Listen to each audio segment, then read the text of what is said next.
Bonjour, bonjour à tous. Bonjour. Désolé, on a un tout petit peu de retard pour des petits problèmes techniques de lancement de présentation.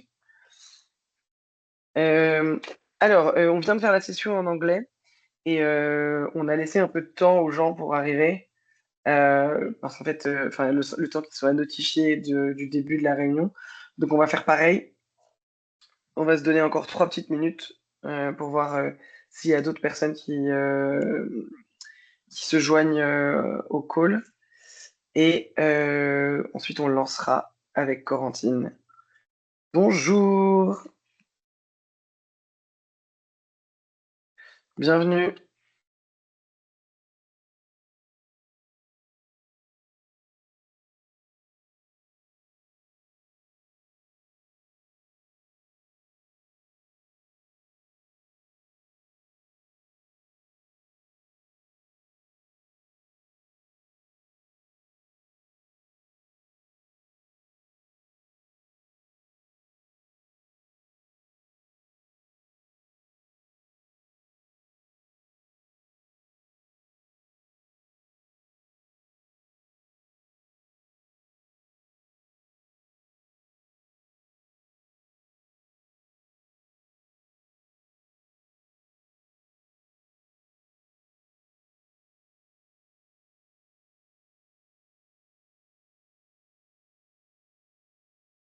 Ok, donc pour l'instant, vous êtes quatre. Donc on va être en petit comité, ce qui est pas une mauvaise nouvelle en soi. Voilà une cinquième personne. Bienvenue. On était Bonjour. six. On était six dans la présentation en anglais et au final, ça permet aux gens de participer assez librement, donc c'était pas mal. On se donne encore 2 petites minutes et on commencera. Question, Steph. T'as réussi pour trouver la version française? Oui, Cool. Sinon, je t'aurais aidé. c'est bon, merci.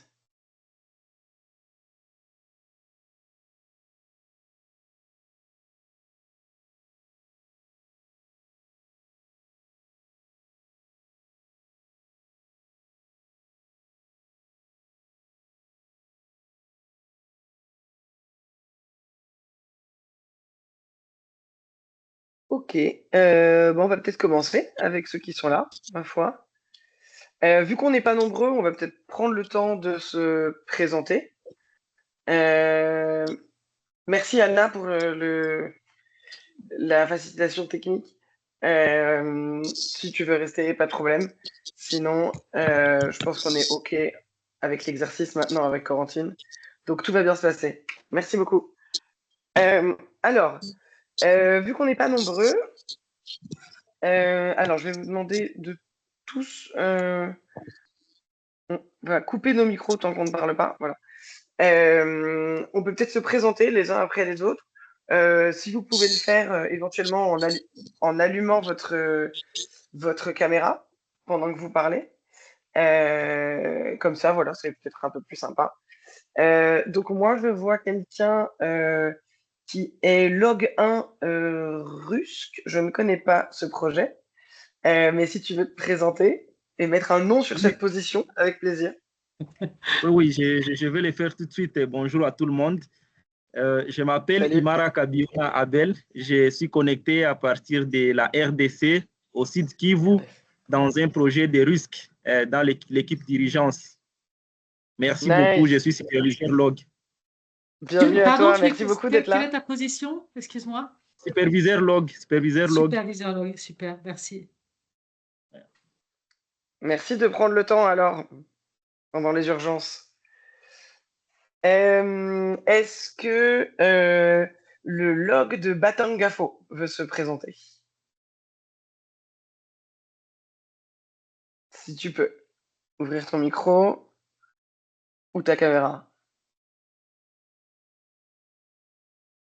Et ça a l'air compliqué. Ok.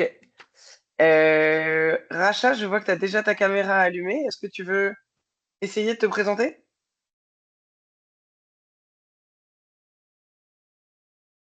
Ou alors en fait elle est juste gelée. Ok. Alors dans ce cas-là, je vais demander à Simon Simon Veilleux, est-ce que tu veux te présenter? Oui, bonjour, moi c'est Simon, je suis Energy Transition Officer avec le siège de Aqua. Donc, Super, oui, c'est ça, très voilà, bien, à merci d'être suivre. là.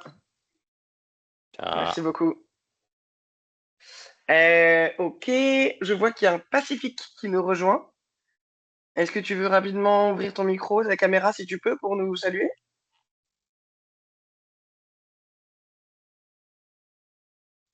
Oui, bonjour tout le monde.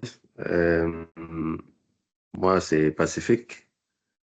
Pacifique, je suis LTL dans ce projet MSF à Douenza et ravi de faire partie de cette formation. Je voulais participer aussi pour savoir de quoi il est question. J'ai vu l'invitation. J'étais Super. intéressé de participer. Et Merci. c'est où, pardon, ton projet, Douenza? Douenza, je suis Douenza, au Mali. Mali. Ok, d'accord. Douenza, c'est au Super. Mali. Merci beaucoup. Merci. Ok, bah bienvenue Pacifique. Est-ce que j'avais Merci. vu Alexia? Est-ce que tu veux te Bonjour. présenter? Oui, excusez-moi, j'arrive pas à mettre ma caméra. Donc, Ça je va, vais pas de faire sans, problème. ça vous dérange pas. Du coup, je m'appelle Alexia Gallet, je viens d'être prise dans le pool log de D'accord. MSF Ogba. Et voilà, peut-être incessamment sous peu, un départ en mission, certainement un RCA. Ok, super. Très bien, bah bienvenue. Merci, c'est gentil. Ok, je fais un petit tour. Bon, les autres, si vous arrivez à vous présenter dans le chat, n'hésitez pas. Sinon, on va avancer. Corentine et moi, on va peut-être se présenter. Corentine, tu veux commencer? Ouais. Il y a une sixième personne aussi qui s'appelle intelligence artificielle. Je ne sais pas si elle est Ouais. toujours là, mais bon, celle-ci, on va la laisser. Voilà. Euh, donc oui, moi, c'est Corentine Berthet. Je suis basée à Genève et ça fait déjà un petit moment que je travaille pour MSF. J'ai essentiellement travaillé avec OCG sur le terrain et à la Supply Unit. Et depuis 2020 sur ces questions de sustainability, durabilité dans la supply chain et les achats. Merci. Et alors, donc, moi, je suis Stéphanie. Je travaille à la GPU, la Global Procurement Unit. Donc, on est un peu une unité centralisée d'expertise achat. Et donc, moi-même, je ne fais pas d'achat en tant que tel, mais je suis en charge du process achat. Donc, je supporte tout le monde dans les achats qu'ils gèrent via des process standardisés, des trainings, un peu de coaching de temps en temps, etc. Donc, je suis en charge de la durabilité dans les achats parce qu'en fait, on considère que ça fait partie du process achat. Et donc, depuis 2021, on a complètement intégré ça aux compétences achats. Donc, je travaille en très étroite collaboration avec Corentine et son équipe. Vous allez comprendre un peu comment nos approches se complètent pendant la présentation, qui n'est pas dans notre équipe GPU, mais qui, elle, travaille avec d'autres parties de l'organisation pour nourrir aussi cette approche de la durabilité. Donc moi, je suis basée à Bruxelles depuis 2021 sur ce poste et j'avais avant fait des missions en tant que supply pour OCG et pour d'autres organisations aussi. Voilà. Donc on va pouvoir commencer. On a à peu près 1 heure et demie, un peu moins maintenant pour cette présentation. On a un peu débordé sur la version anglaise. On va voir si on fait mieux ici. En tout cas, normalement, à la fin, on a un peu de temps pour des questions et une discussion. Alors, donc aujourd'hui, en particulier, enfin, spécialement puisqu'on est un petit groupe, on vous encourage à participer. Donc vous pouvez lever la main, utiliser le petit bouton pour lever la main dans la fenêtre de Teams, ou alors utiliser le chat si vous préférez. On essaiera de répondre de façon la plus fluide possible. Et à la fin de la présentation, enfin, à la fin du cycle qu'on facilite avec Corentine cette semaine, vous recevrez cette présentation qu'on vous montre à l'écran tout de suite. Donc, vous aurez accès à tous les documents dont on va parler, à toutes les pages SharePoint, etc. Donc, pour commencer, si vous voulez bien nous donner une idée de votre niveau d'énergie, votre humeur du jour, tout simplement pour que nous, on puisse aussi s'adapter un peu à ça et essayer de tirer le meilleur profit de votre présence aujourd'hui. Donc, vous pouvez utiliser le chat, vous pouvez euh, ce que vous voulez. Pour ma part, je dois vous dire que là, je suis dans une salle de réunion sans fenêtre, mais avec une fenêtre dessinée au mur qui ouvre sur une plage paradisiaque. Or, je suis gelée dans ma salle. Donc, c'est une sensation très bizarre. Et vous voyez, je suis un peu dans une espèce de remise avec des cartons partout. Donc, bon, j'ai vu sur une plage du Pacifique, c'est pas mal. Mais je n'y crois pas une seule seconde, car il fait 2 degrés dehors. Voilà. Donc, à vous.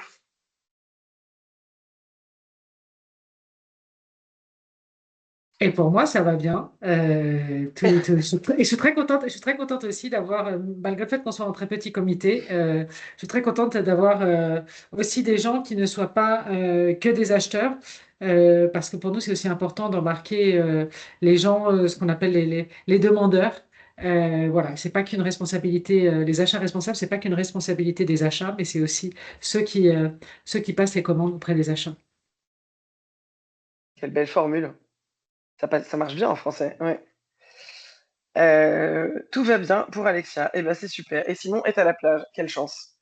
Ok. Alors, aujourd'hui, en gros, la session dure 1 heure et demie. On veut absolument, donc côté vraiment didactique, vous expliquer en tant qu'organisation qu'est-ce que MSF a mis en place pour mitiger l'impact qu'on peut avoir sur l'environnement. Donc vraiment pourquoi MSF prend des décisions là-dessus, vers quoi on veut tendre, et aussi oui, qu'on a mis en place pour comme objectif et qu'est-ce qu'on a déjà fait depuis plusieurs années pour un peu mieux comprendre notre impact et puis aussi essayer de le mitiger. Mais le gros de la discussion aujourd'hui va s'articuler autour du processus achat. Donc, on va vous présenter la façon standardisée qu'on a de un peu organiser un processus d'achat en différentes étapes et dans chacune de ces étapes, comment on peut ramener de la durabilité. Et donc, on veut vous présenter les outils, les templates, les directives que vous pouvez suivre pour appliquer ces aspects de durabilité dans les achats que vous faites en tant que demandeur ou en tant qu'acheteur. Voilà, donc pour commencer, on a une petite question toute simple de définition. Selon vous, laquelle des 4 propositions sur cette slide définit le mieux ce qu'est le changement climatique? Donc, je vous laisse lire et utiliser le chat pour répondre. Donc, on a plusieurs questions comme ça le long de la présentation, un peu pour s'assurer que vous êtes toujours avec nous. Et aussi un peu nous pour un peu prendre la mesure de ce que vous savez ou pas de ce qui a déjà été mis en place, etc., pour corriger un peu nos communications si vraiment on voit que le message ne passe pas. Voilà, c'est ça l'objectif.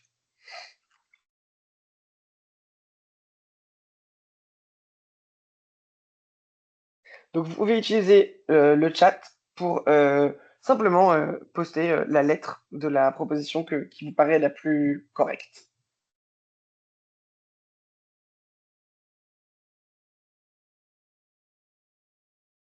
Ok. Réponse B, oui, alors tout à fait. C'est effectivement la réponse B. Pas seulement parce que c'est la plus longue, mais parce que effectivement, on parle d'un changement sur le long terme qui n'est pas linéaire. C'est-à-dire on a des pics, on a des impacts nouveaux qui apparaissent, etc. Et nous, ce sur quoi on veut insister aujourd'hui, c'est sur le fait que, en grande majorité, ce changement à long terme est causé par des activités humaines et que MSF pratique certaines de ces activités humaines et donc a la responsabilité de mitiger sa contribution à ce changement climatique. Donc voilà. Par ailleurs, c'est toujours intéressant de voir un peu la conscientisation des groupes à qui on parle par rapport à l'endroit où ils vivent ou travaillent, en l'occurrence, qui est souvent très fortement affecté par des événements climatiques extrêmes. Donc, ça peut être des inondations, des typhons, des tempêtes, des sécheresses, des chutes de neige intempestives, etc. On sait que MSF travaille dans des régions du monde qui sont particulièrement impactées par le changement climatique et par les événements climatiques extrêmes. Donc le but ici, c'est un peu de conscientiser les gens qui participent à ces formations sur le fait que non seulement c'est la responsabilité des MSF pas, en raison des activités qu'on mène, mais en plus en raison des pays où on les mène, qui sont les plus fragiles par rapport à ces événements. Donc, vous m'avez l'air assez chanceux, puisque vous n'avez apparemment pas vécu d'événements climatiques extrêmes dans les 12 mois. Malheureusement, ce n'est pas le cas de beaucoup de gens dans les pays où on travaille. Et en fait, plusieurs de nos interventions doivent aussi faire face à des événements climatiques extrêmes. Voilà. Donc, tout ça pour dire que voilà, on communique énormément sur le changement climatique. On sait qu'il affecte particulièrement les pays où MSF est présent et qu'il a un impact en fait sur la santé des patients qu'on prend en charge aussi dans nos programmes. Voilà.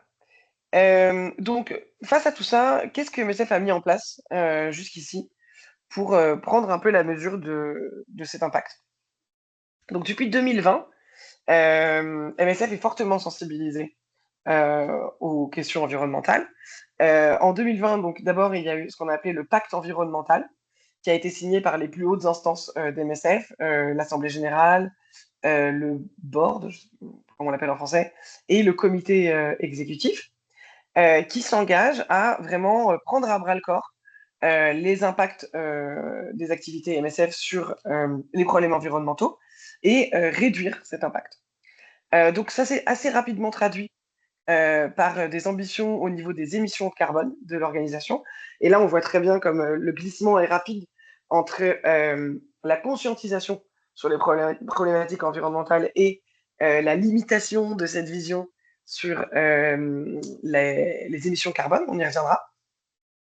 Et puis, depuis 2022, vraiment, on est dans des choses beaucoup plus concrètes. On va aussi vous présenter ça dans les slides qui viennent, sur les efforts qu'on a mis en place, tant au niveau technique, donc par exemple, ouvrir des postes comme celui de Simon sur la transition énergétique, ou alors financer des projets aussi sur l'utilisation de certains articles médicaux, etc. Et donc, depuis 2022, vraiment, ça se met en place, notamment avec un projet dont Corentine vous parlera aussi bientôt. Et en général, on va dire, dans le secteur humanitaire, il y a un vrai réveil autour de ces questions. Et MSF fait partie d'un groupe d'organisations qui s'engage vraiment à réfléchir ensemble sur l'impact environnemental et à partager un peu les bonnes pratiques pour mitiger cet impact. On travaille aussi avec d'autres organisations, pas humanitaires, mais plutôt gouvernementales, pour notamment des acteurs de la santé, de la santé publique, pour aussi bénéficier de leurs approches et essayer de répliquer certains des projets qu'ils ont pu mettre en place. Donc, il y a une vraie reconnaissance par MSF de la nécessité d'agir et des outils pratiques qui sont mis en place pour limiter notre impact sur l'environnement. Corentine, je te laisse la place. Alors, on a une petite question à nouveau. Est-ce que vous avez participé à une initiative durable et ou verte au cours de ces 3 dernières années? Donc, si vous pouvez à nouveau dans le chat mettre si A, vous n'avez jamais entendu parler d'initiative verte, B, non, non, mais j'ai entendu parler des initiatives vertes, et C, oui, j'ai été directement impliquée. Si vous pouvez nous dire quelque chose, alors peut-être que ça vaut aussi. OK. Euh, OK, A, B, pour l'instant. On a encore quelques personnes qui doivent venir. C, je pense. Ça, c'est Alexia. Ça peut être au niveau, enfin, MSF, mais aussi en dehors, hein. Euh, ok, ABC. Bon. Donc, on en a pour tous les types d'implication de connaissances. Très bien. On passe à la suivante. S'agissant des initiatives qui sont en cours au sein du mouvement, celle dont je vais vous parler en premier, c'est le TIC Climate Smart Programme, qui n'est plus en cours en réalité, il a été terminé il y a une année. C'est un programme qui a duré de 2021 à 2024 et dont je faisais partie. L'objectif, c'était de soutenir les différentes entités MSF à mettre en place des solutions pour réduire son empreinte environnementale, l'empreinte environnementale du mouvement, nous rendre plus résilients aussi face au changement climatique, etc. Donc, on avait 6 axes principaux de travail. Le premier, c'était sur la feuille de route. Et donc, il y a des espèces il y a un standard qui avait été développé pour aider les différentes entités voilà, à mettre en place enfin, à développer une feuille de route. Euh, donc ça, c'était la première chose. Ensuite, on a travaillé sur la transition énergétique. Et là, il y a eu notamment du support à certains projets, notamment en installant des smart meters pour calculer l'énergie qui était consommée en différents endroits des projets, puis identifier ce qu'on appelle les hotspots, enfin, des endroits qui étaient très consommateurs et voir comment est-ce qu'on pouvait en réduire l'efficience, enfin réduire la consommation énergétique. Une des conclusions, et je pense que c'est la raison pour laquelle il y a aujourd'hui quelqu'un comme Simon dans la discussion, c'est qu'en fait, c'est le genre de projet typiquement qui doit être plutôt mené euh, par, euh, par les OC que quelque chose qui est piloté au niveau international. Voilà. Au niveau de la comptabilité carbone, on a développé une méthodologie pour faire en sorte que toutes les entités estiment les émissions générées par leurs activités de la même manière. Et pour être sûr qu'après, on soit en mesure de consolider le total des émissions de chaque entité pour avoir la vue globale au niveau du mouvement MSF. Après, il y avait l'axe de travail supply chain et achat sur lequel je suis et on en parlera plus tard. Il y a aussi les déplacements professionnels. Pour ça, il y a eu le développement d'une guidance, notamment pour aider les différentes entités à savoir quelles étaient les pistes qui pouvaient être mises en œuvre pour réduire les déplacements, notamment par avion. Évidemment, il n'était pas question de dire qu'on allait envoyer des expatriés par bateau, mais c'est plutôt aussi de voir quelles sont les marges de manœuvre qu'on a, notamment pour les réunions qui sont organisées entre sièges, parce qu'on a pas mal de monde voilà, qui continue à prendre l'avion, alors que parfois il y a des alternatives en train qui sont pas mal. Et enfin, sur les déplacements professionnels, il y a eu le développement d'une application dont je vous montrerai rapidement tout à l'heure à quoi elle ressemble, pour une application pour aider à estimer les émissions selon le mode de transport et les routes utilisées. Et enfin, sur la partie connaissance, il y a eu un certain nombre de webinars qui ont été faits et puis il y a eu un training en ligne qui n'est peut-être encore pas tout à fait à disposition, mais voilà, qui a été commencé à cette époque-là, dont l'objectif, c'était effectivement de pouvoir eh ben, informer ceux qui s'intéressaient à ce sujet au sein de l'organisation. Ensuite, en parallèle de Climate Smart, il y a eu le développement des feuilles de route climat et environnement et OCBA en a une, bien évidemment. Donc aujourd'hui, OCBA en a une comme toutes les OC, sauf WACA. Mais basiquement, les 5 grandes OC et les centrales d'approvisionnement ont une feuille de route.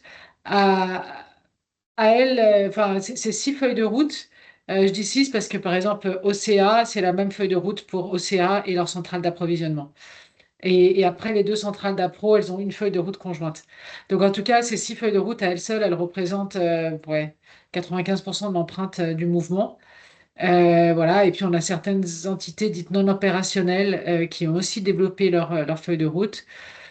Et ce qu'on constate, c'est qu'il y a certaines solutions, typiquement sur la transition énergétique, qui ne peuvent être pilotées en réalité que par les entités elles-mêmes, alors que d'autres, comme sur la partie Sustainable Procurement, on peut venir proposer quelque chose qui bénéficie plutôt d'une approche mutualisée au niveau du mouvement. Euh, Prochaine slide. Alors, la première question, c'est est-ce que vous avez vu la feuille de route climat et environnement d'Okwa? A, pas que je me souvienne. B, oui, je l'ai vu. Si vous pouviez mettre dans le chat, s'il vous plaît.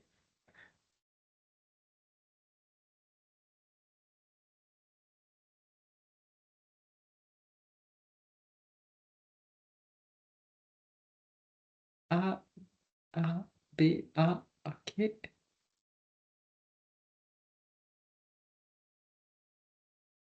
Euh, Donc, en fait, basiquement, ça reflète un petit peu, bien qu'on soit en très petit groupe, ça reflète un peu ce qu'on a constaté jusqu'à maintenant, c'est que ouais, la moitié des gens, au minimum, n'ont pas vu ces feuilles de route. Merci. On va passer à la prochaine slide. Ici, on vous présente les ambitions qui ont été définies dans ces différentes feuilles de route en termes de réduction. Euh, de réduction sur 4 grands domaines au niveau énergie, transport et déplacement, achat de biens et services et déchets. Donc, typiquement sur l'énergie, on s'est engagé à réduire la consommation énergétique de 30 à 40%, et aussi d'utiliser davantage d'énergie venant de sources euh, renouvelables.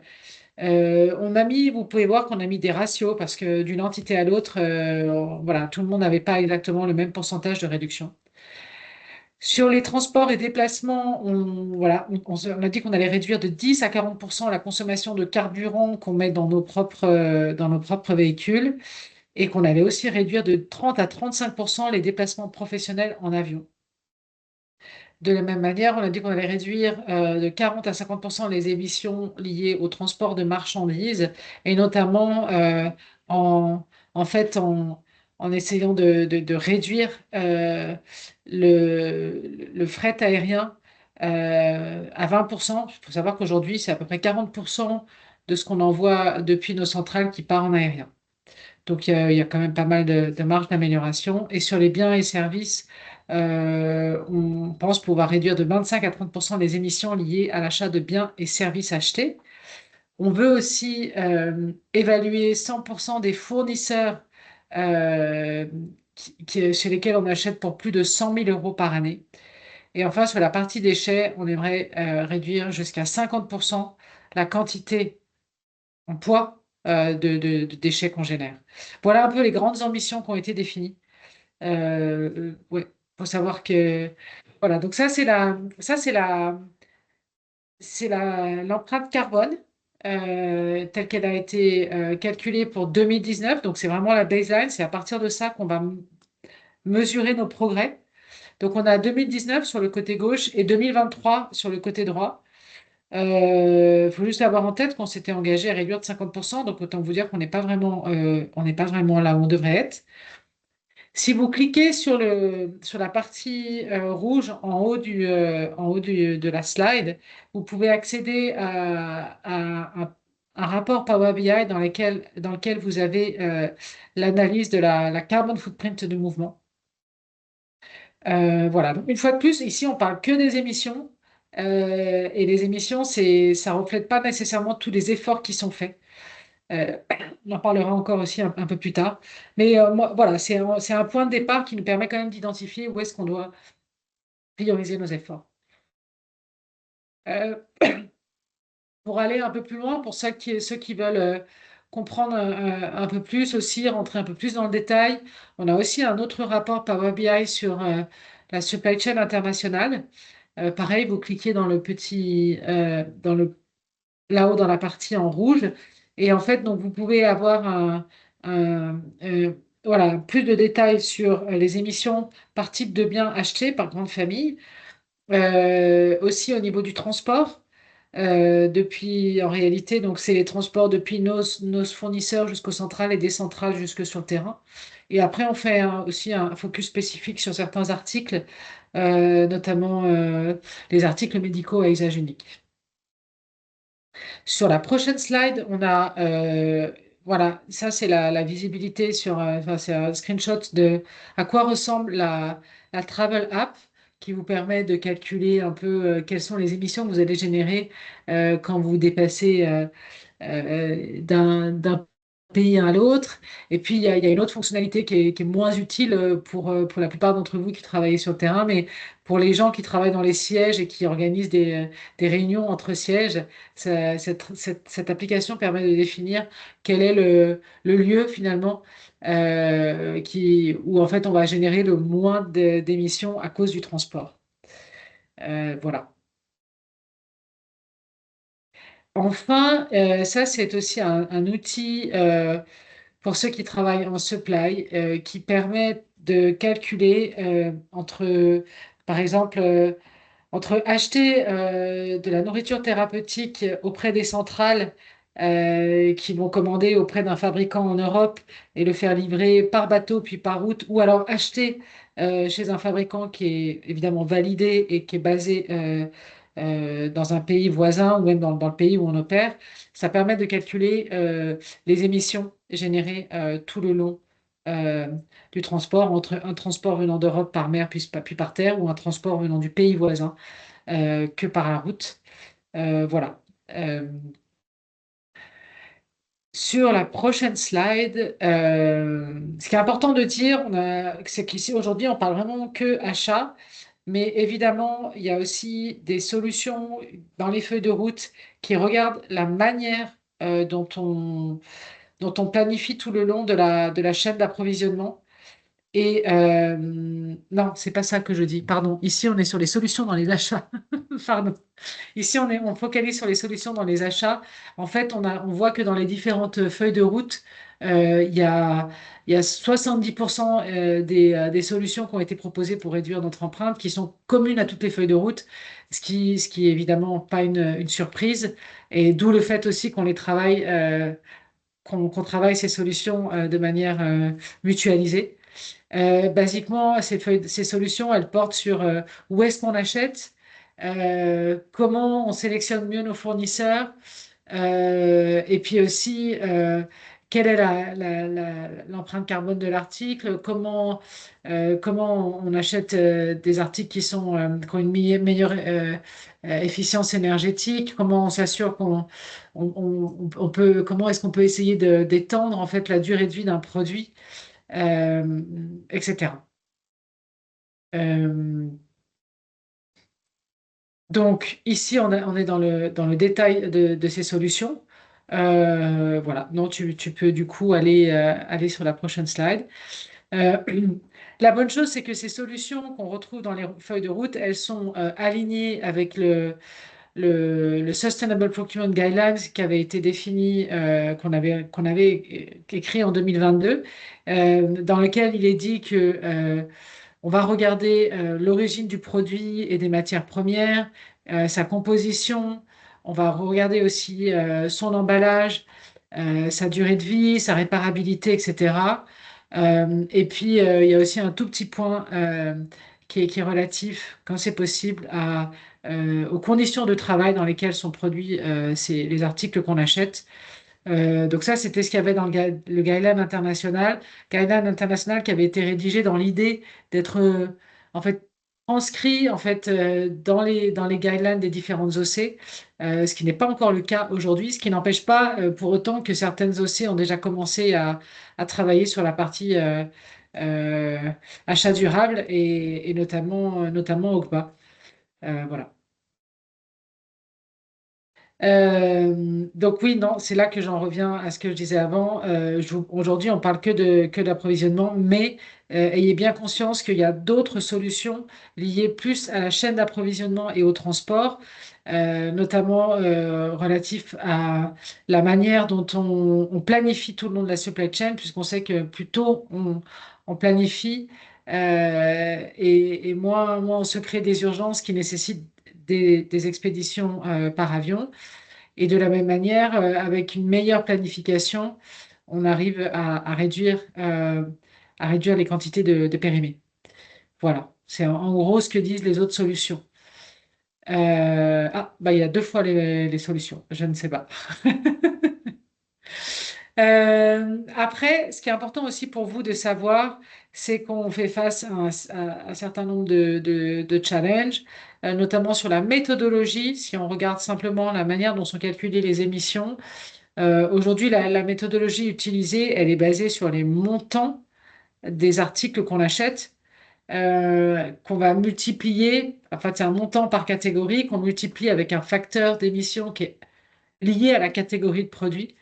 Et donc, bien évidemment, la limite, c'est que si le prix du produit augmente, mécaniquement, sa carbon footprint va augmenter. Et c'était notamment le cas ces dernières années, sans même changer quoi que ce soit. Il y a eu de l'inflation, le prix augmente. Donc, bien évidemment, les personnes qui s'occupent de travailler sur l'empreinte carbone ont essayé ouais, de travailler sur comment refléter cette inflation pour pas que ça vienne de manière complètement artificielle augmenter notre footprint.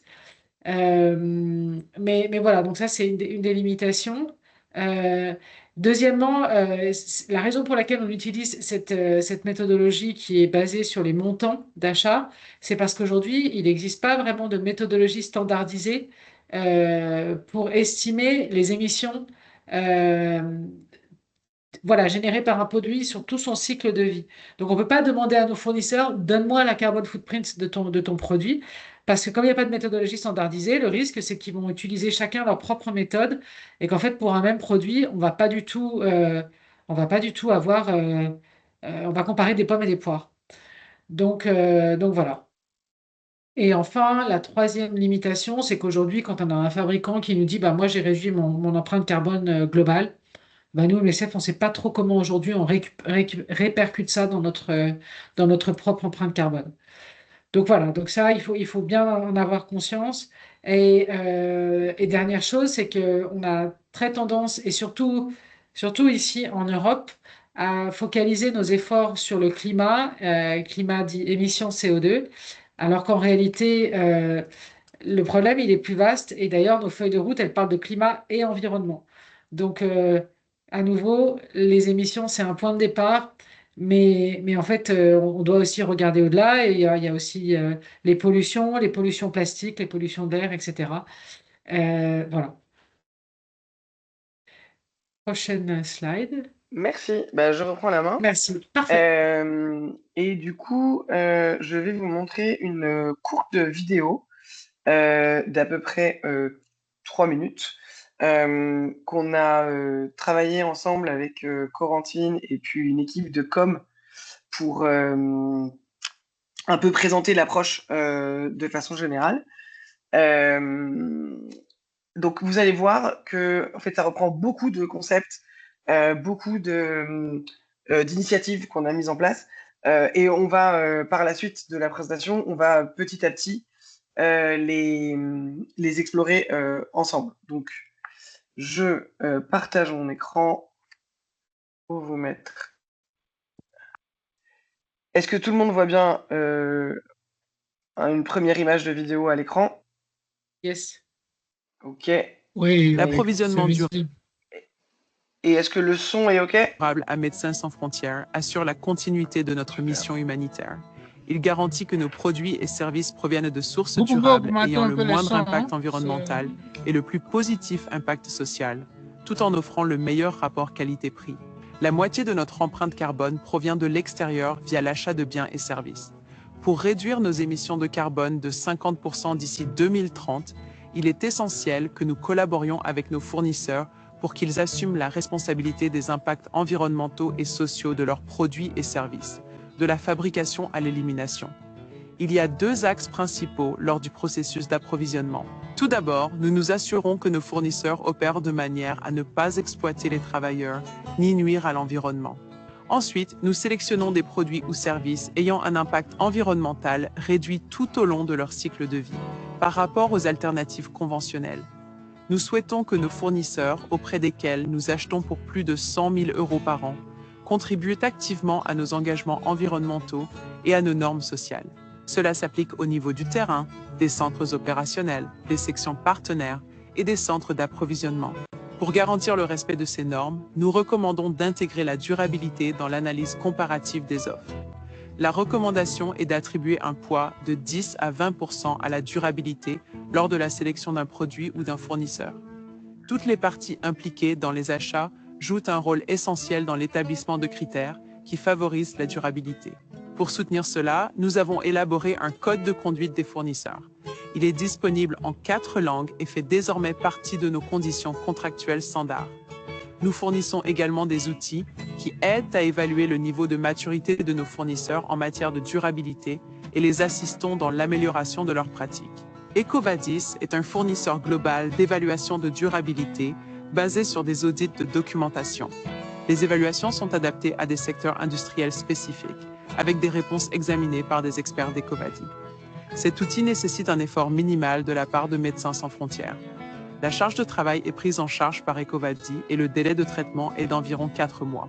Pour les régions en dehors de l'Europe, où EcoVadis est inconnu, mais aussi pendant le processus d'appel d'offres, nous avons développé le questionnaire de durabilité comme solution de secours.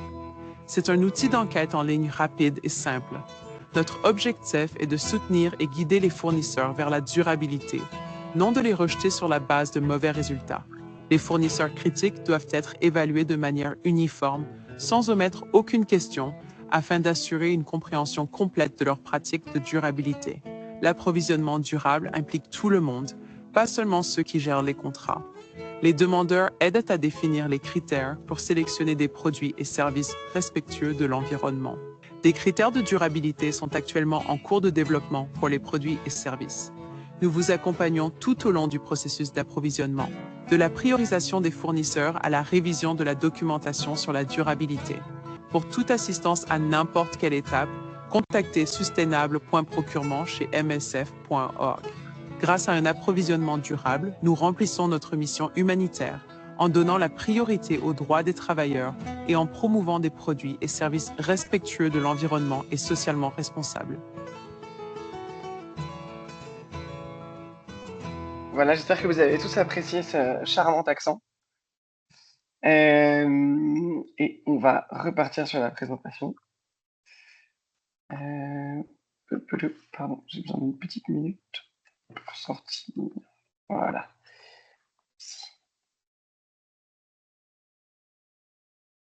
Hop. Et revoici la présentation. Donc voilà, comme je vous le disais, en 3 minutes, cette vidéo présente tout ce qu'on a mis en place jusqu'ici pour concrétiser nos engagements. Et donc, on va un peu aller un peu plus en détail dans ces points qui ont été présentés sur cette vidéo. Donc, tout d'abord, une petite question pour revenir sur ces fameuses émissions de CO2. D'après vous, est-ce que dans notre démarche, c'est vraiment le plus important de réduire nos émissions de CO2? Donc, la réponse A, oui, c'est le seul objectif. B, c'est un élément important, mais pas le seul. Et non, cela ne fait pas partie des achats durables du tout. Donc, à votre avis, à vos claviers.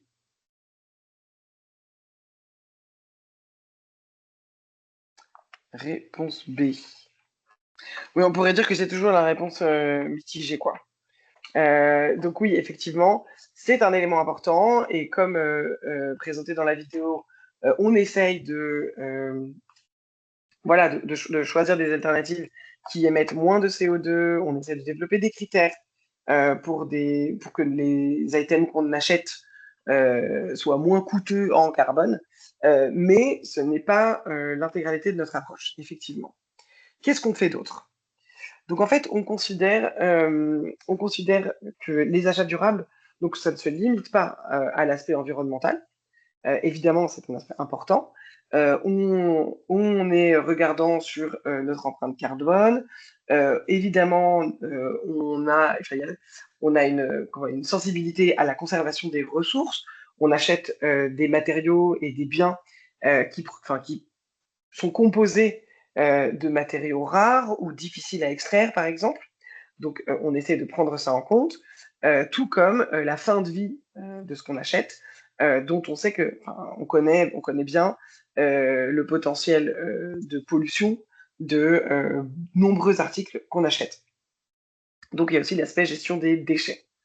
Mais évidemment, on s'intéresse aussi à l'aspect économique et donc au coût total de l'achat de biens ou de services, donc efficacité des coûts, c'est-à-dire regarder si vraiment, enfin, si on a si on achète l'article ou le service le plus efficace. On essaye de promouvoir des pratiques de commerce équitable lorsque c'est possible et de contribuer au renforcement des capacités ou au développement communautaire là où on en a aussi l'opportunité. Il y a ensuite un volet social à la durabilité et donc on insiste notamment dans notre code de conduite et dans nos évaluations des fournisseurs sur les pratiques qui ont lieu sur leur lieu de travail ou de production. Donc la prise en compte de la santé, de la sécurité de leurs employés, par exemple. Encore une fois, cet aspect de développement communautaire. Et enfin, MSF, du coup, on est assez, impliqué dans les sujets de diversité et inclusion, et on essaie de promouvoir ça aussi via notre approche des achats durables. Donc, ce qu'il faut comprendre, c'est que, en fait, pourquoi MSF s'engage dans ces démarches? C'est parce qu'en fait, on considère au niveau organisationnel que c'est de notre responsabilité morale de contrôler notre impact environnemental, économique et social. Non seulement parce qu'on travaille dans le secteur humanitaire, qui, un peu comme si on veut le secteur médical, avec le serment d'Hippocrate, il y a un serment assez universel dans le monde humanitaire qui dit avant tout ne pas faire de mal. Et donc, évidemment, ne pas contribuer à la détérioration de l'écosystème humain contribue à ne pas faire de mal. Et par ailleurs, on a aussi un risque réputationnel à maîtriser il faut à tout prix qu'on évite d'être décrédibilisé par des pratiques environnementales qui détérioreraient les écosystèmes dans lesquels on intervient. Par ailleurs, il y a un cadre légal de plus en plus contraignant qui est en train d'être mis en place. Donc en Europe, c'est via ces directives qui s'appellent CSRD ou CDDD et qui en fait imposent aux entreprises à but lucratif de calculer et communiquer leur empreinte environnementale. Donc aujourd'hui, ces directives ne s'appliquent pas au secteur humanitaire, mais d'abord, il n'est pas dit que ça ne changera jamais et qu'un jour on ne soit pas tenu d'avoir les mêmes mécanismes de reporting. Et par ailleurs, en fait, nous aussi, comme on exige de nos partenaires commerciaux qui respectent ces réglementations, c'est logique que tout au moins on y tende. Donc voilà, on essaye aussi de s'aligner sur ce cadre légal. Voilà. Donc d'après vous, petite question encore une fois, de ce que vous en savez, quels sont les principaux outils qui ont été développés par nous, Corentine, moi et nos équipes, pour appuyer la durabilité dans les achats? Donc il y a plusieurs propositions, comme d'habitude, et à vous de sélectionner celle qui vous paraît la plus pertinente. Pendant que je renifle bruyamment en coupant mon micro. Voilà. Donc voilà, évidemment, si vous n'avez jamais fait d'achat chez MSF, si vous n'avez pas, si vous n'avez pas même fait de mission jusqu'ici, peut-être que vous serez moins à l'aise pour répondre, quoique c'est relativement intuitif.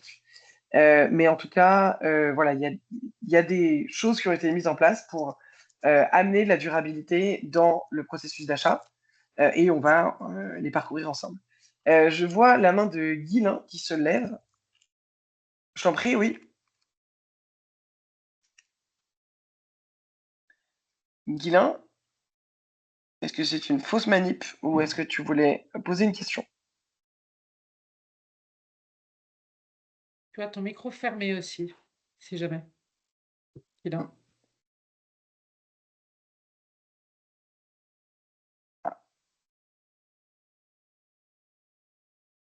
Je voulais demander, parce que je n'ai pas la possibilité de passer, d'écrire, hein, de répondre aux questions qui vous a été Ah, posées. Je ne d'accord. sais pas si je suis bloqué. D'accord.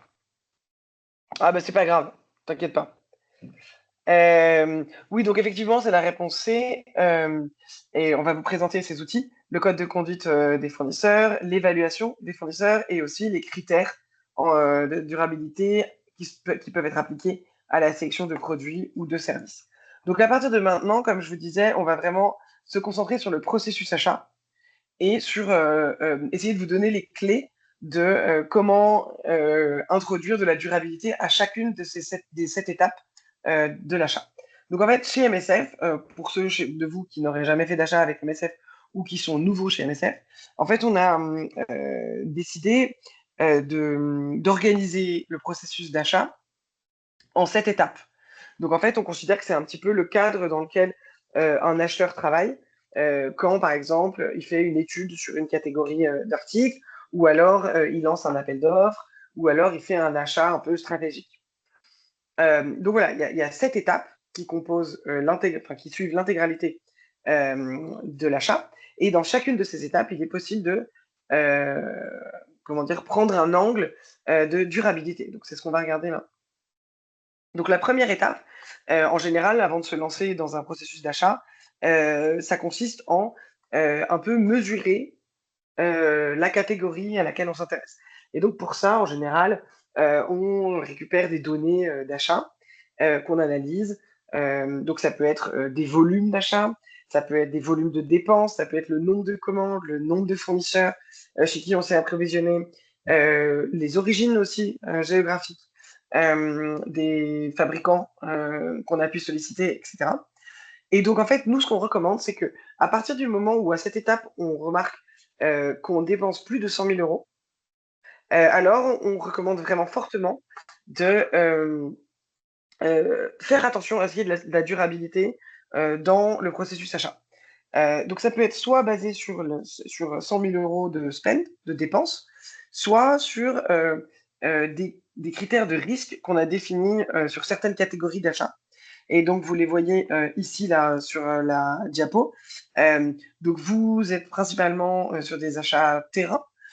Donc, ces catégories, ce serait le carburant, les locations de véhicules ou de bâtiments, le fret, la chaîne de froid et tout ce qui est générateur ou panneaux solaires, etc., équipements pour générer de l'électricité, et aussi les services qu'on obtient par des tiers.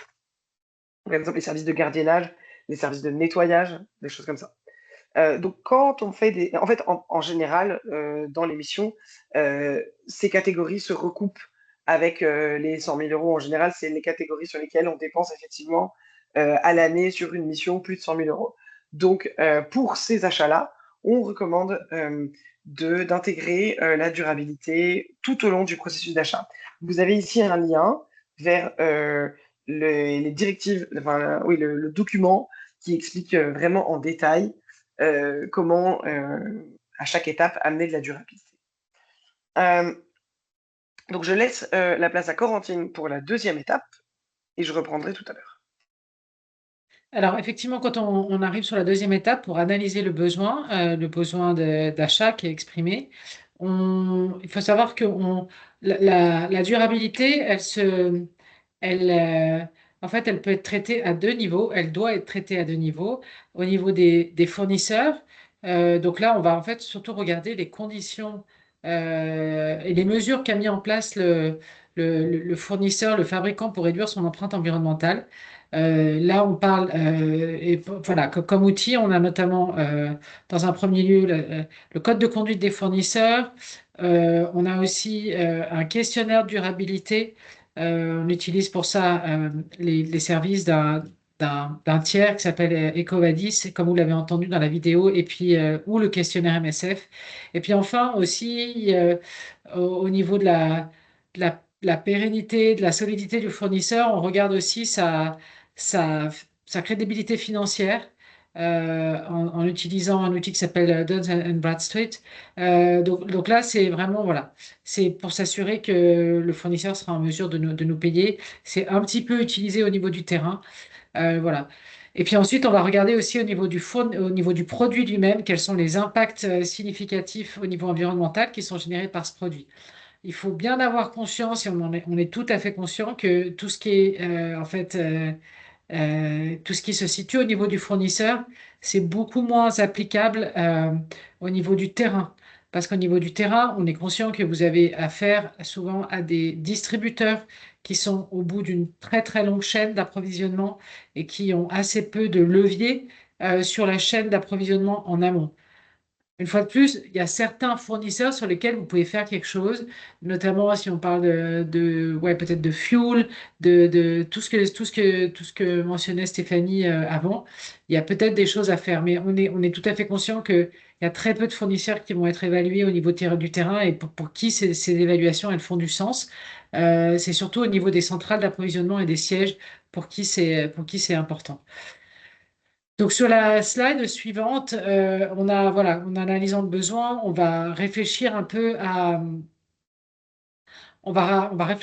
peu aux produits qu'on va acheter et notamment à son impact. Voilà, on va voir si le demandeur il a considéré en fait ouais, comment est-ce qu'on pouvait choisir quelque chose qui a un moindre impact. Notamment au niveau une fois de plus, efficience énergétique, etc. Pour ça, on sait qu'il y a une guidance qui a été envoyée au terrain au niveau de OGPA il y a une dizaine de jours seulement. Et donc, notamment sur tout ce qui est les produits de ventilation, enfin, tout ce qui est... ouais, je ne sais plus comment on dit en français, j'ai perdu le... Mais voilà, en tout cas, il y a des critères minimums qui ont été définis par les techniciens log et qui doivent être mis en place par les acheteurs. C'est vague, merci Simon. Donc voilà, c'est surtout ce à quoi on pense quand on parle de l'impact au niveau environnemental des produits. Ensuite, eh ben, ça, c'est très bien. Et en fait, exactement, merci, HVAC en anglais. Euh, en fait, ce travail, pour le coup, Ogba est assez lead sur le fait d'avoir mis à disposition des acheteurs ces critères-là. Mais ce n'est pas le cas de toutes les OC. C'est pour ça qu'on est en train de le faire et le travail qui a été fait par Ogba va être assez inspirant. Parce qu'aujourd'hui, on sait que ces critères minimums, ils existent dans un certain nombre de guidelines, de manuels développés au niveau de la log, mais ils ne sont pas nécessairement accessibles ou connus des acheteurs. Et donc, c'est tout l'enjeu d'être sûr que voilà, quand on a des acheteurs à qui une commande est passée, qu'ils soient conscients des choses minimum qu'ils doivent regarder quand ils choisissent le produit. Donc nous, on avait déjà commencé, avant même que Ogba mette ça à disposition, à développer des choses, et justement au niveau de la clim, au niveau comme vous pouvez voir sur le côté gauche, c'est en tout petit, mais il y avait quand même un certain nombre d'équipements domestiques pour lesquels on avait commencé à réfléchir à ça. Maintenant, on est tout à fait conscient que le SharePoint, c'est pas l'outil utilisé par le terrain. Et raison pour laquelle voilà, on est en train de travailler pour les autres OC. Pour Ogba, vous avez déjà reçu cette guidance, mais on est en train de regarder pour les autres OC comment s'assurer que cette information soit à disposition de tout le monde. On a aussi commencé à travailler sur des critères au niveau des services, comme vous pouvez le voir sur le côté droit de l'écran, avec voilà, comment sélectionner des hôtels qui tiennent compte de leur impact environnemental, des services bancaires, des services qu'est-ce qu'on a voilà, il y a Travel Agency, il y a après les data centers, etc. Tout un travail qui avait été initié, qui doit être perfectionné. Et surtout, c'est un travail qui, pour l'instant, on a fait sur demande. C'est-à-dire qu'on a des gens nous ont contactés et on a développé ça ensemble à l'occasion des appels d'offres qui qui étaient en cours à ce moment-là, notamment du catering. Alors sur le terrain, on pense qu'on n'en a pas beaucoup, mais en l'occurrence, c'était pour OCP. Ils ont un hôpital à Amman et du coup, ils font appel à des services de traiteurs pour les patients. Donc voilà, mais en même temps, le catering, il est utilisé ici dans nos sièges en Europe, donc on peut peut-être utiliser des critères similaires, mais parfois ils doivent être un peu différents en raison notamment du niveau de maturité qu'on rencontre dans les différents pays où on opère. Voilà. Ça, c'est un exemple de ce qu'on avait développé, qu'on trouve sur le SharePoint, où là, pour le coup, voilà, on regarde l'efficience énergétique en donnant en fait de la pire option à la meilleure. Ici, on n'avait pas interdit, alors que je sais que dans la guidelines qui vient d'être partagée par OGBA, il est clairement dit que les, alors là, en tout cas, s'agissant des gaz réfrigérants, que le R22 est interdit. Remarque, c'est écrit ici qu'il était interdit, mais on sait que dans certaines OC aujourd'hui, c'est pas aussi clair que ça. Euh, donc voilà, c'est le genre de choses qu'on peut trouver. Voilà, juste pour résumer, donc sur les articles log, on va continuer le travail sur les critères et en s'inspirant notamment et en complémentant le travail déjà fait par OCPA. Deuxième chose, sur les services, on a besoin aussi d'avoir de la demande venant du terrain, donc si, ou du terrain ou des sièges, pour ceux qui sont dans les sièges. Si vous travaillez sur quelque chose, on est ravi de travailler, enfin, si vous êtes dans le cadre d'un appel d'offres, on est ravi en tout cas de travailler là-dessus avec vous, à condition bien sûr qu'on soit aussi contacté suffisamment en amont. Euh, et alors, du coup, ouais, Steph, ça c'est le.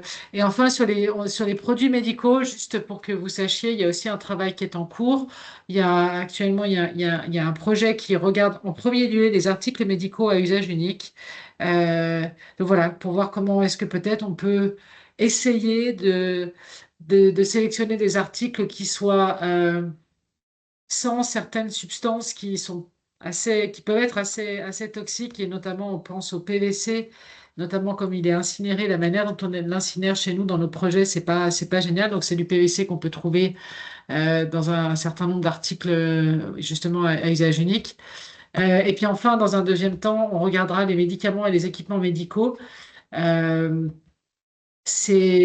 on a quand même une marge de manœuvre qui est beaucoup plus limitée sur le médical, notamment parce on opère là dans un domaine qui est ultra réglementé pour des raisons qui sont tout à fait valables.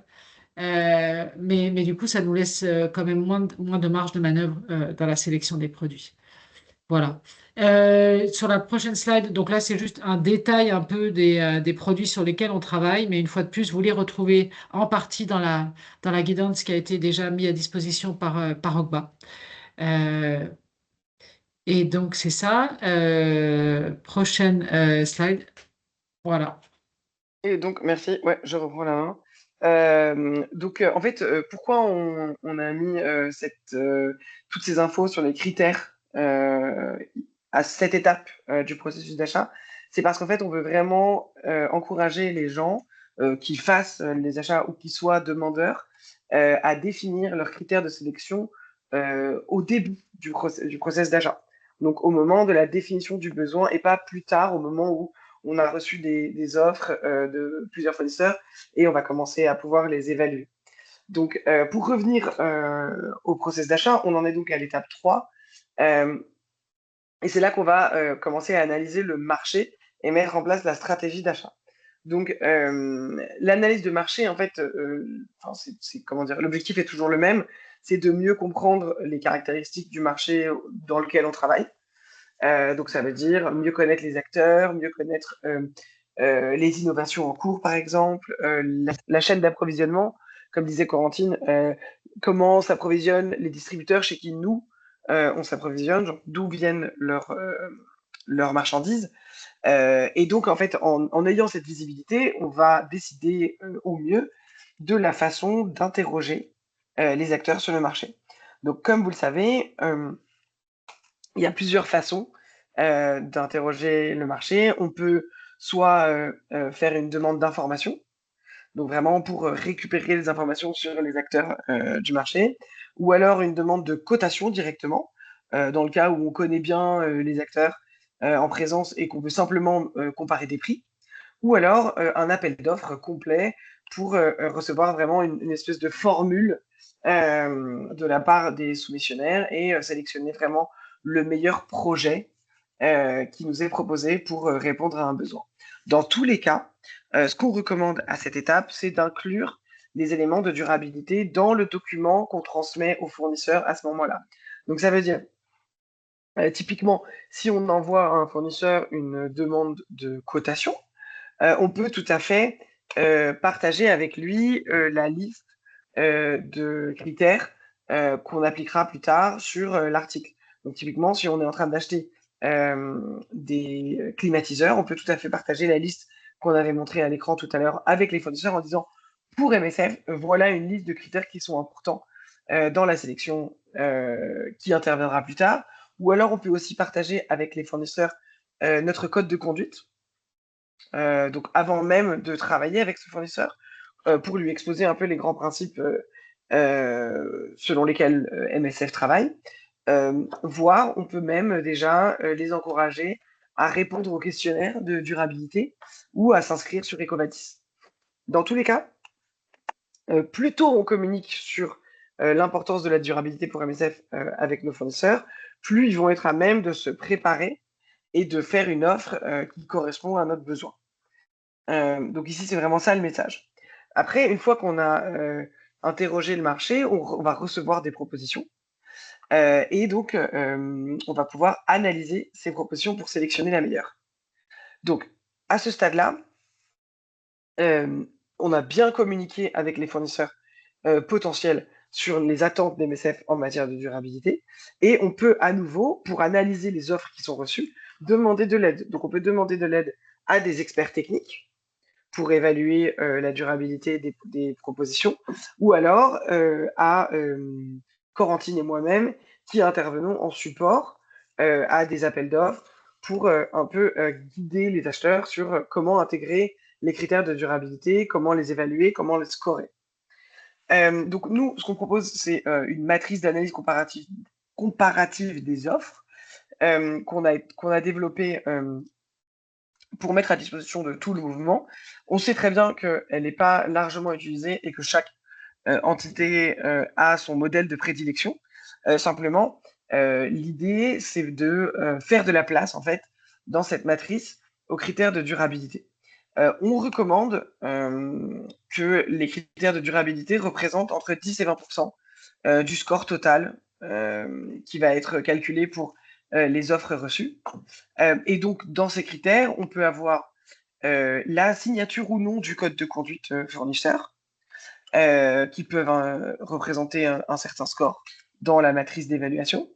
Le fait qu'un fournisseur ait accepté ou non de faire une évaluation de durabilité, et si oui, le score que le fournisseur a pu obtenir. Et enfin, le respect des critères au niveau du produit ou des services achetés qui ont été identifiés en amont comme importants pour l'appel d'offres. Ça peut être des aspects liés à l'emballage, à la composition des articles, au poids. Ça peut être n'importe quoi qui aurait été défini avec le demandeur à la deuxième étape du coup de définition des besoins. Donc simplement pour revenir sur quelque chose que Corentine mentionnait, c'est vrai que selon d'où se fait l'achat, la répartition des critères de durabilité entre les critères fournisseurs et des critères articles peut être différente selon le marché dans lequel on travaille. Par exemple, sur le terrain, on sait que la maturité des fournisseurs par rapport aux questions de durabilité est inférieure à celle qu'on peut trouver chez des fournisseurs, par exemple, de produits pharmaceutiques ou de véhicules ou de produits électroniques, par exemple. Et donc, en fait, là, dans ces cas-là, on va se concentrer sur les critères applicables aux articles, enfin, aux biens ou aux services, parce que c'est là qu'on va avoir le plus d'impact, en fait. Et c'est là que les fournisseurs vont le mieux se différencier entre eux. Ce qui est différent de ce qu'on peut recommander dans les centrales d'achat ou dans les achats, pour les achats qui sont faits depuis des sièges. Voilà, donc en fait, en pratique, à quoi ça peut ressembler, ce processus de sélection? En fait, ici, vous avez une grille de sélection des fournisseurs qui n'est pas celle que nous, on préconise, mais qui est celle que OCP utilise.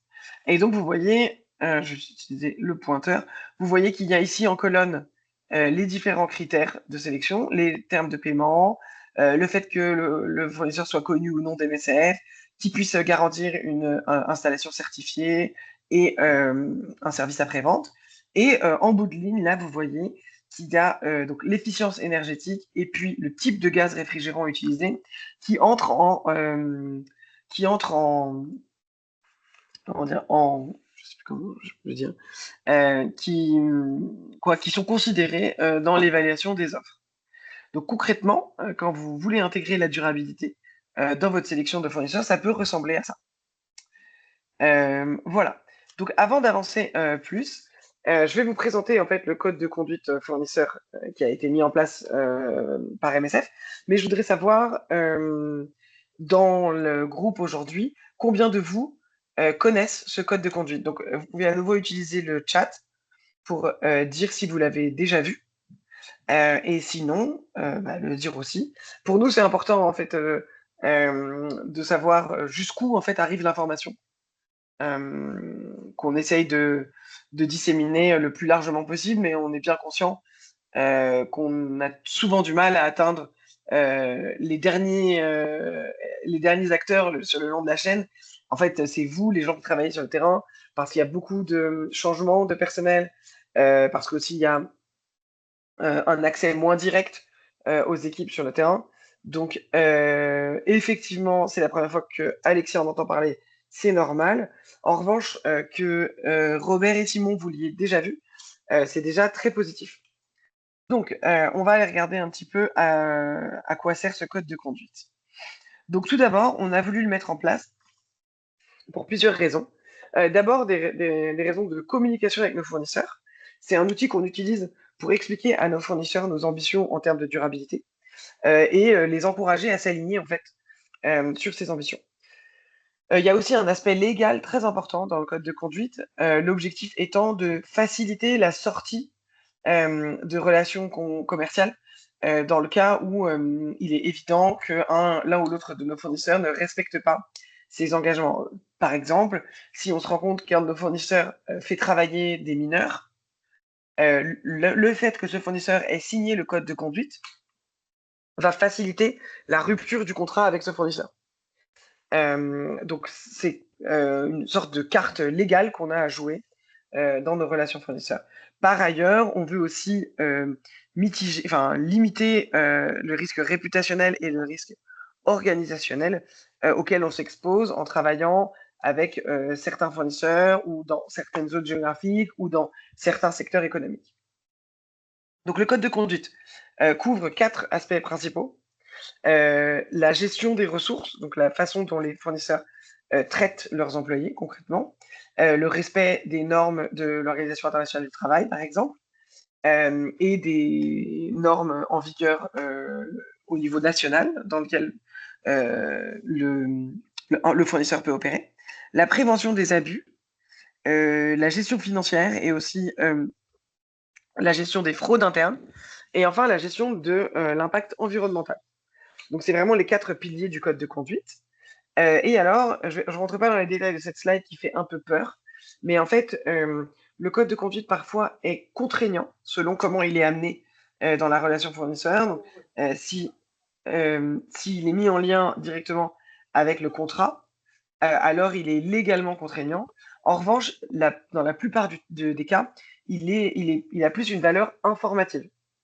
Dans les 2 cas, il nous permet, c'est-à-dire c'est un atout légal important, mais dans le cas où il est contraignant, ça peut aller plus loin que dans le cas où il est simplement informatif. On recommande aussi de l'utiliser de différentes façons, selon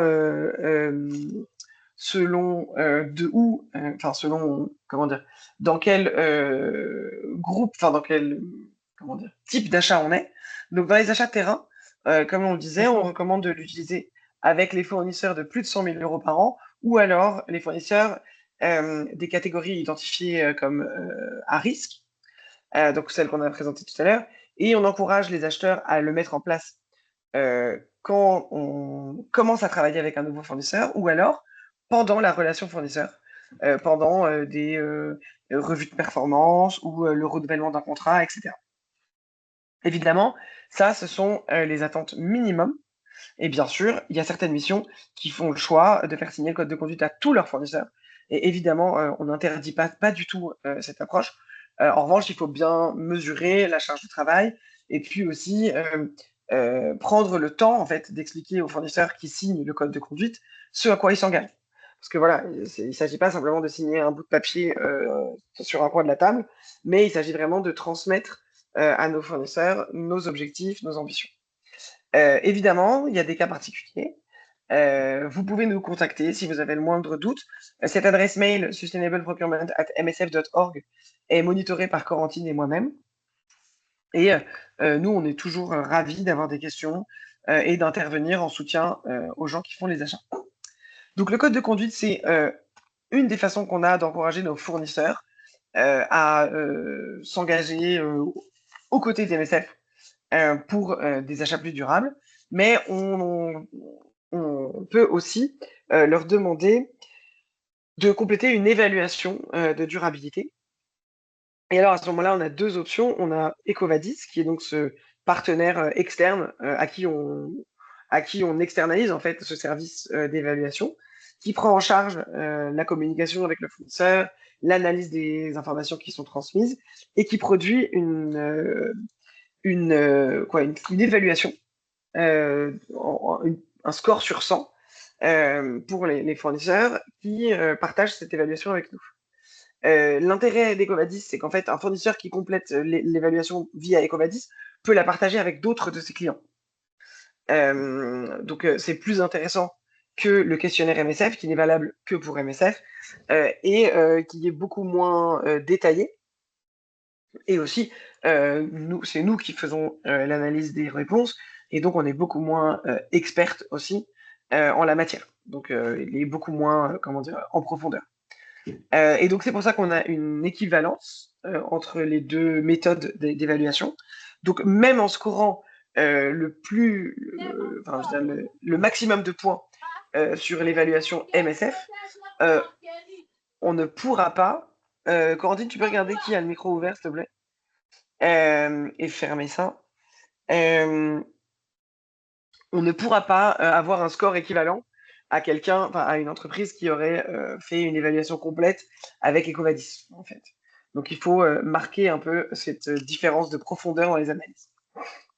Donc voilà, sur cette slide, vous avez un peu la démarche à suivre pour compléter l'une ou l'autre des formes d'évaluation. Voilà, enfin, c'est comment dire. Encore une fois, Corentine et moi-même, on intervient très régulièrement dans les évaluations de fournisseurs. En fait, quand un fournisseur répond au questionnaire MSF de durabilité, on est directement notifié. Et donc, en fait, on va prendre le relais pour analyser les réponses et les partager ensuite avec la personne qui a fait la demande d'évaluation auprès du fournisseur. Voilà. Donc, avec toutes ces informations sur les évaluations fournisseurs, on a une petite mise en pratique. Donc, dans le cas de figure où vous allez lancer un appel d'offres pour un achat quelconque, avec un délai de 4 semaines, quel est l'outil d'évaluation que vous allez privilégier? Donc, encore une fois, vous pouvez utiliser le chat pour répondre.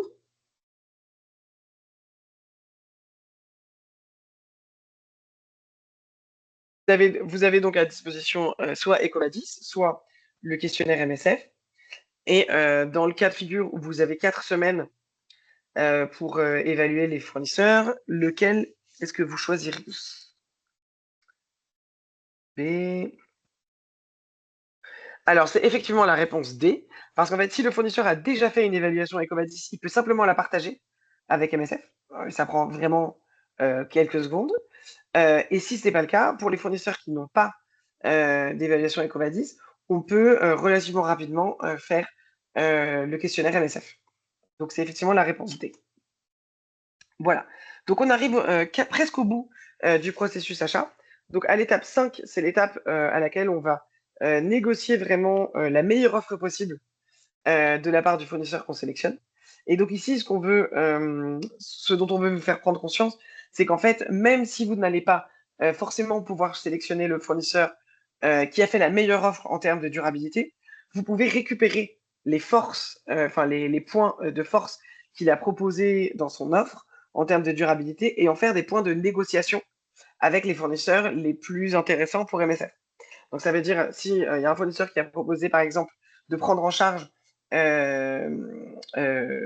la destruction d'ordinateurs, on va dire, mais que vous savez qu'il est, il est 30% plus cher que les autres, donc vous savez que vous n'allez pas pouvoir le choisir, vous pouvez demander aux 2 meilleurs offrants, par exemple, de se positionner sur le service de récupération des ordinateurs et de gestion des déchets, pour un peu les encourager à prendre position là-dessus et à vous faire une proposition qui pourrait être intéressante. Encore une fois, on a une façon standardisée chez MSF de préparer les négociations. Et avec Corentine, on peut vous aider à inclure ça dans votre préparation. Pour ce qui est de la gestion des contrats, donc la 6e étape des achats, donc évidemment, c'est là qu'on recommande d'annexer le contrat, enfin le code de conduite signé par le fournisseur au contrat, d'inscrire en noir sur blanc l'engagement du fournisseur à compléter une évaluation de durabilité sur Ecovadis ou alors sur le questionnaire, d'inclure la clause de durabilité qui va avec le code de conduite et voire même, si vous le souhaitez, d'inclure des indicateurs de performance sur la durabilité dans les indicateurs qu'on s'engage à suivre avec notre fournisseur. Tout ça peut être inscrit dans le contrat. Donc chez MSF, on a des contrats standards qui sont dont les propriétaires sont le département légal. Et dans ces contrats, vous pouvez inclure toutes ces clauses-là. Vous pouvez demander de l'aide aussi à vos référents légaux pour les inclure ou pour modifier certains de ces contrats standards. Et finalement, enfin, sur la partie gestion de la performance, vous pouvez définir, comme on le disait dans le contrat, des axes d'amélioration sur la durabilité que vous pouvez suivre dans les évaluations de performance du fournisseur. Et vous pouvez aussi, à chaque année, rajouter des objectifs en matière de durabilité pour les fournisseurs avec qui on s'engage sur le long terme. Voilà. Donc, si on résume, on a à disposition, en fait, pour travailler sur la durabilité au niveau des achats, on a le code de conduite qu'on peut communiquer facilement à nos fournisseurs. On a les évaluations de durabilité qu'on encourage nos fournisseurs à faire. Et on a des séries de critères à utiliser pour les produits et les services qu'on achète pour améliorer la durabilité des articles et ou du service qui nous est proposé. C'est important de dire que sur tous ces aspects, sont en cours de développement en fait. On apprend de mieux en mieux à développer on capitalise de mieux en mieux sur les relations fournisseurs au niveau de la durabilité. On enrichit petit à petit ces bases de données de critères par catégorie. Et en fait, on se nourrit de vos expériences sur le terrain pour s'assurer qu'on peut les repartager avec d'autres équipes qui pourraient en bénéficier également. Donc voilà. Donc, en sachant tout ça,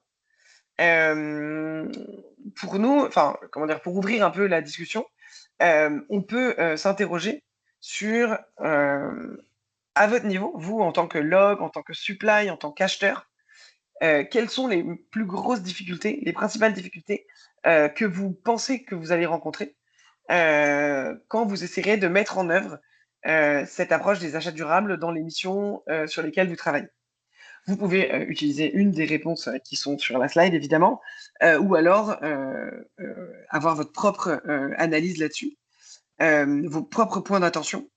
Et donc, en fait, pour nous, ça nous encourage à, à aller chercher les bonnes personnes, en fait, pour s'assurer qu'elles ne deviennent pas des points bloquants dans votre démarche de durabilité. Donc, vous pouvez aussi ouvrir vos micros. On a 5 minutes pour discuter. Donc, n'hésitez pas si vous voulez participer plus directement. De notre côté, la présentation est terminée. Donc, on ouvre à des discussions.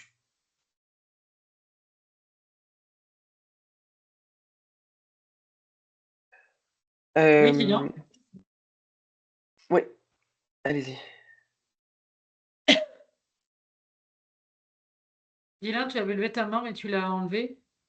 Oui, je voulais savoir, est-ce que ce sera possible de partager les les présentations avec le participant ou Oui, on bien vous sûr, oui, écrit oui, c'est par mail pour prévu. en avoir? Non, non, c'est prévu, vous les recevrez directement. Ok, merci. Et vous aurez en fait dans la présentation des liens vers toutes les ressources dont on a parlé à peu près. Merci beaucoup. Voilà. Alors effectivement, on a souvent du mal à prioriser en fait la durabilité avec les opérations. Ça c'est vrai. C'est de moins en moins vrai, je dirais. Mais ça reste très dépendant de la sensibilité des personnes en fait aux thématiques de durabilité, environnement, responsabilité, etc. Donc effectivement, nous on essaye de changer ça. Mais enfin, c'est vrai que c'est dans la nature d'MSF de prioriser les opérations à tout prix, a fortiori dans les urgences. Mais voilà, enfin, je pense qu'on a déjà fait beaucoup de chemin depuis qu'on a lancé ces démarches. Et bon, petit à petit, l'idée de la durabilité fait son chemin. Mais c'est vrai que voilà, enfin, une fois qu'on est rendu à l'urgence et l'opération, voilà, il y a toujours d'autres priorités. Corentine, je ne sais pas si tu veux rajouter quelque chose peut-être? Non, mais je suis assez d'accord. On sait très bien que le problème se situe aussi pas mal au niveau des responsables budgétaires. C'est quelque chose qu'on nous remonte beaucoup. L'autre jour, j'ai assisté à une session de la Loco Week d'OCG où en fait, alors c'était pas sur les achats responsables, mais en fait, ça laissait quand même, il ressortait beaucoup du côté log que en fait tous les efforts sur la sustainability, en fait les opérations de manière générale pensaient que c'était quelque chose qui devait être porté que par la log. Donc il y a encore beaucoup de travail à faire en fait. Même si on a quand même avancé sur un certain nombre de choses, on sait que sur le terrain, il y a encore beaucoup à faire et effectivement, on n'a pas encore assez les opérations à bord. Ouais, tout à fait. Voilà, écoutez, il est 17h. Je ne sais pas s'il y a des questions, si vous voulez, ou des remarques sur ce dont on a discuté. En tout cas, retenez bien que nous, on est toujours disponible à l'adresse mail sustainableprocurement@msf.org. C'est Corentine et moi derrière cette adresse, donc il ne faut pas hésiter à nous solliciter. Simon, oui? Non, juste avant de terminer, je sais que tu es en train de terminer. Premièrement, félicitations, merci pour la présentation. On fait tout face à la même chose. Je regarde les défis qu'on a, c'est un peu tous les mêmes par rapport au buy-in des opérations sur autant que ce soit la sustainability, autant que ce soit d'utiliser des ressources plus vertes ou des choses plus vertes. Mais je veux dire, il y a des choses qui sont importantes à mettre en perspective. Quand on regarde toute la réduction de notre empreinte carbone, etc., il faut être conscient que tous les objectifs qui ont été mis, qui ont été tracés, ils sont inatteignables pour deux raisons. La première, on a une augmentation des opérations. Comment tu veux diminuer ton empreinte en augmentant tes opérations? Donc, il faut arrêter de se faire se mentir à nous-mêmes. La deuxième, c'est que, écoute, nos opérations, ils suivent le marché, puis ils suivent les technologies, puis la disponibilité des équipements qu'on a à notre disposition. Je veux dire, il y a 10 ans, il y a 15 ans, il y a 20 ans, on va prendre un exemple con, hein, mais qu'on voit de plus en plus, c'est les aires climatisées. Moi, j'ai commencé il y a une quinzaine d'années. Il n'y en avait pas d'air climatisé dans les terrains. Il n'y en avait pas dans les hôpitaux. On n'en trouvait même pas sur le marché. C'était impossible d'en acheter. Donc, avec l'augmentation de la technologie, puis on le voit aujourd'hui, je veux dire, avec l'appétit des pays en voie de développement pour l'énergie, c'est que toutes ces technologies-là, toutes ces choses-là sont disponibles aujourd'hui. Donc, de penser qu'on va aller à l'envers de la société puis qu'on ne va pas les utiliser, c'est complètement gaga, c'est impossible. Donc, sans m'étendre plus, hein, c'est des commentaires qui sont très philosophiques. Je pense que c'est des choses à laquelle vous faites face tous les jours, etc., mais qui sont importantes de prendre en compte. Je ne veux pas être défaitiste, mais il faut qu'on soit conscient de ce qu'on fait puis comment on le fait. Je crois qu'il y a des belles avenues. Je crois que, comme vous dites, on a de plus en plus là, de belles initiatives puis de belles réalisations là, à travers toutes ces types d'initiatives-là, etc. Mais ils sont petites et le chemin est long et il y a beaucoup, beaucoup d'énergie à mettre dans le truc. J'en profite, je vous ai mis juste dans la description, dans le chat, je vous ai mis le lien pour le guideline dont tu as parlé. Il était déjà dans la présentation, je l'avais mis. Bien, c'est excellent. Bien, j'en rajoute un autre rapidement. J'ai fait un peu un webinaire dernièrement sur les panneaux solaires où il y a des belles comparaisons peut-être pour vous, si vous voulez le zapper rapidement, entre autres sur le défi des projets de solarisation, où il y a une bonne comparaison à un certain moment entre c'est quoi acheter un générateur et c'est quoi mettre des panneaux solaires. Donc, si vous voulez y jeter un œil, et pour les autres participants aussi, c'est des outils que vous pouvez utiliser des fois, puis si vous voulez des datas en particulier, gênez-vous pas à revenir vers moi pour le savoir. Parlant du buy-in, des opérations et tout, moi ma position termine chez Ogba. Pour montrer toujours un peu c'est quoi l'importance, le buy-in des opérations envers un peu la transition énergétique et tout. Donc, ça en donne toujours une idée. Donc, merci beaucoup. Merci encore. Merci de la présentation. J'avance pas plus. Merci. Alexia, tu voulais... non, c'est pas Alexia, pardon. Il y a quelqu'un qui lève la main, c'est... qui prennent les... Allez, c'est qui? Ado. Ado, pardon. Ouais. Vas-y. Bonsoir, chers collègues. Oui, bonsoir. Stéphanie, merci pour la présentation. C'est vraiment enrichissant et j'ai beaucoup appris de tout ce que vous avez dit et tout ce que vous avez aussi projeté. Je me présente au nom de Ado Bagoudou Morfarouk. Je suis présentement sur la mission suisse, ici à Zender, le projet d'urgence PALU, en tant que superviseur logistique. En ce qui concerne le volet d'achat, j'étais avec une autre organisation comme responsable des achats et aussi de la logistique. Donc, c'était avec le problème USAID, donc on était à la maison. Et là, comme je suis au Niger et en tant que Nigérien, j'ai regagné la mission suisse en tant que staff NAT, en tant que superviseur logistique. Voilà. Et quand je vis ça, j'étais intéressé, c'est pourquoi je me suis inscrit. Et vraiment, j'ai appris beaucoup de choses. J'ai appris beaucoup de choses. Chose que j'aimerais dire en lien avec les achats ici, ce que je vois de plus en plus avec MSF, on parle plus sur les urgences. Et pour aller vite en lien avec la durabilité, ce que j'aimerais dire ici, est-ce qu'il n'est pas mieux de penser à faire souvent des LTA avec des fournisseurs pour permettre à ce que les choses évitent en amont du projet. Et puis, et ça permettra en tout cas d'identifier des fournisseurs qui seront fiables et qui vont aussi faciliter les choses et puis gagner aussi en temps.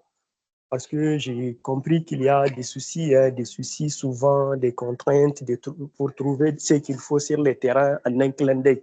Mais en amont, bien avant le projet déjà, on identifie des fournisseurs qui sont réglo vis-à-vis avec les lois en vigueur des pays et puis des matériels qu'ils peuvent fournir. Donc en amont, avant le projet, on peut signer des accords cadres qui vont permettre en tout cas d'aller vite et aussi des fournisseurs qui vont respecter les exigences de l'organisation telles que la politique sauvegarde et des sauvegardes et en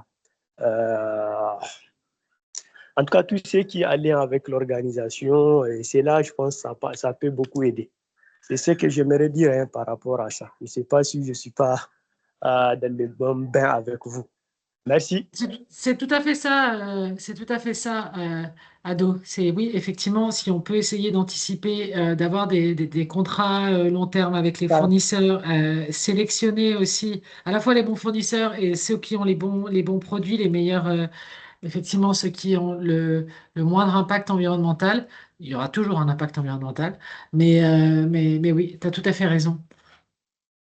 Ça fait partie de l'approche durable aussi, d'essayer d'anticiper.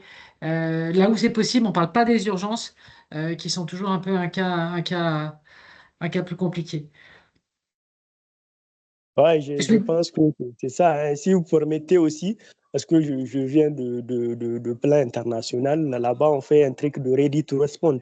C'est-à-dire, on fait un plan d'urgence et puis même le fournisseur en cas d'urgence, on essaie de faire des accords cadres. Même en urgence, on a des accords cadres qui, tous les fournisseurs présélectionnés déjà, qui sont là, c'est des appels d'offres, on fait de temps en temps, qui courent pendant 2 ans. Chaque 2 ans, on essaie de les renouveler. Donc, cela permettra à ceux que, même si on a des urgences, déjà, on a une liste de fournisseurs préqualifiés avec qui on peut travailler. Automatiquement, on se pointe sur le terrain. Parce que s'il n'y a pas ça, ce genre de travail en amont, c'est ça qui nous pousse à aller. Chaque jour, on contracte avec des fournisseurs, peut-être même des fournisseurs qui on n'a pas vérifié s'ils ne sont pas de mèche avec les trucs de terrorisme, ils ne sont pas des personnes recherchées par l'État. Parce qu'on est en urgence, on appelle tout le monde pour venir travailler, pour venir contracter avec l'organisation. Je trouve que c'est un point important qu'il faut vraiment prendre en compte parce que les urgences, souvent, dans les urgences, on prend le risque de se glisser. Et finalement, ça va griller l'organisation. Je pense que c'est des choses qu'il faut peut-être dans l'avenir prendre en compte parce que dans la pratique, on voit, parce qu'on est en urgence, j'appelle un fournisseur sans vérifier son identité, sans avoir un background de lui pour travailler avec lui parce que j'aimerais avoir le produit. Et souvent, on peut se risquer de trouver une mauvaise personne qui est recherchée même par l'État. Et puis, bon, si ça s'avère que le MSF est en train de travailler avec ce genre de personnes, donc ça peut être interprété autrement. En tout cas, c'est vraiment ce que j'aimerais partager. Excusez pour le temps que je pris. Merci. Non, mais c'est tout à fait Merci, ça. Ado. Merci beaucoup. Je voulais juste préciser, quand je disais que les urgences, c'est un cas à part, mais en fait, je parlais des urgences qui sont toutes nouvelles dans un contexte tout nouveau. On sait que Zinder, chaque année, il y a une urgence malnutrition, donc c'est pas la même chose, et ça peut s'anticiper, effectivement.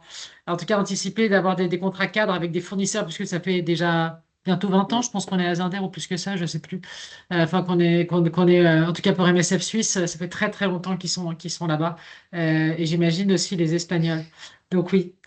Euh, je vais devoir y aller, moi, malheureusement, j'ai un autre meeting, je suis déjà en retard. Merci beaucoup, en tout cas. Merci à tout le monde. Et puis, n'hésitez pas à nous revenir, hein, comme on vous disait. Merci pour votre participation. Merci pour votre temps. Merci d'avoir joué le jeu sur les petits quiz et tout ça. Voilà. Et une très bonne fin de journée à vous. Au revoir. Au revoir, merci. Salut. Merci, merci.